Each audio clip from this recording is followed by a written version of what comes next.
Before we move on to the panel presentation, I want to take about 5 minutes to answer any questions about the opinions and data that I shared. I'm only going to be able to take questions. If you have comments, we have placed comment cards around the tables. You should also find them on the chairs when you sat down. If you have any comments, please note those on the comment cards, and we will be collecting those and responding to those at another time. But if you have questions, I would be glad to help try to answer them. No questions? That's amazing. No, I'm teasing. Okay. We're going to pass over microphones, so just give us a second. Thanks. My question, thank you for that first. And it seems as though the pieces you just shared were where our opinions and perceptions and fears and worries matched the data. I wonder if you had anything that pops to your mind where what people were sharing about their concerns or opinions felt out of sync with the data. Yeah, you know, it's really interesting. Thank you for that question. It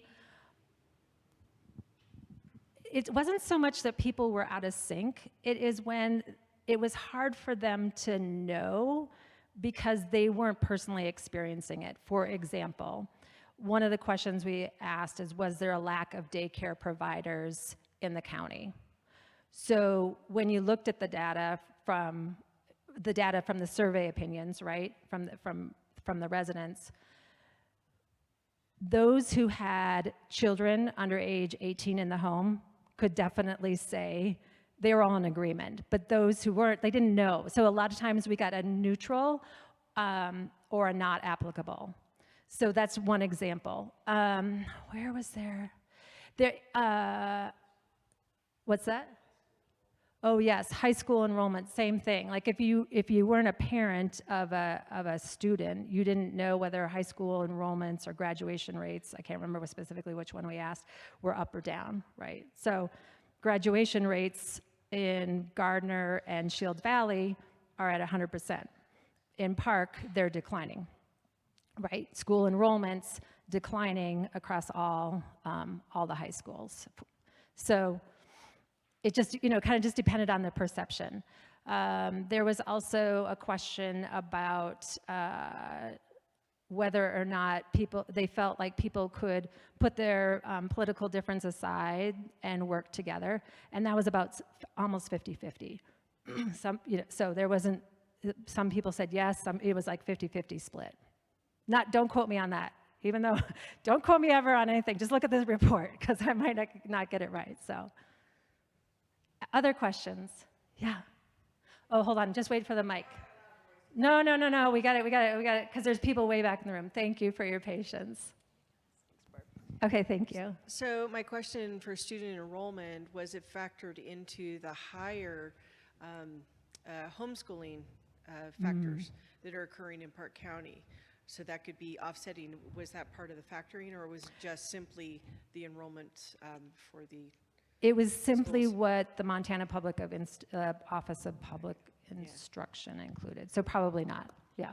And that's what's really important. I think what this woman, sorry, I'm calling you this woman, but what this person, what Leslie just brought up is really good, because it's important. I mean, the data can be so like black and white, and there's always fluctuations. As Leslie was saying, well, does it include homeschooling? Well, no, it doesn't. So, it is important when you're looking at data to go as deep as possible. And as you notice, when I was sharing information, I wasn't coming to a lot of conclusions, because there's a lot to consider before you come to a finite conclusion. So that's why we really wanted to focus on like where people agreed and then what the data was showing based on that. Another question. Well, it'll take maybe one more. Yeah. Hold on just a second. We're going to grab a microphone for you. Thank you. I'm curious if there's an area in which you feel we don't have data and we really should have data. Ooh. Well, maybe I should phrase that as, are there areas that we weren't aware of data? That can be part of it too. So Wendy Weaver, where are you in the room? I know you're here somewhere. Okay, so Wendy, I reached out to Wendy. Wendy's with the Montana Freshwater Partners. And I said, you know, one of the things that Park County residents agree on more than anything else is that we want to preserve our natural resources for our future generations. It's hard right now to, at least it was hard for me to find, I'll preface it that way, right? It was hard for me to find over time water quality data and air quality data. Like I can look at a point of time, like I can see, oh, you know, yesterday the air wasn't so great, but I did not find that. And this is just a big call out in general. If you know of some data that you think would be really interesting for us to be aware of, please share it because we're always looking for it, so.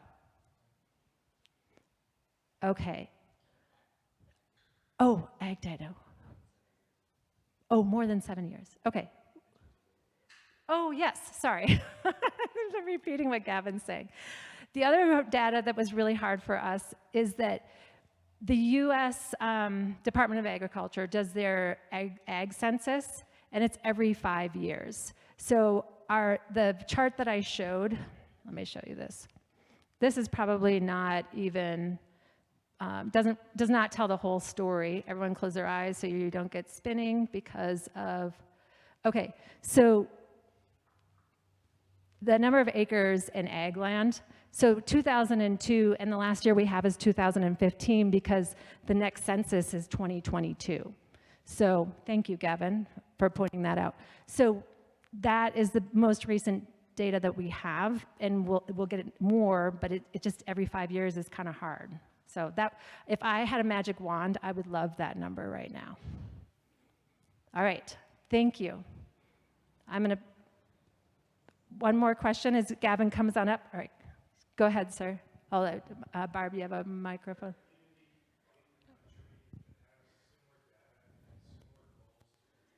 Ooh. Okay, this gentleman just asked, is there a county in this country that has similar data and similar goals to what we have here in Park County?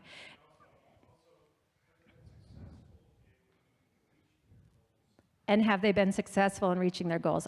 I swear we did not plant this gentleman. It's actually a perfect way to tee up our panelists. Thank you, sir.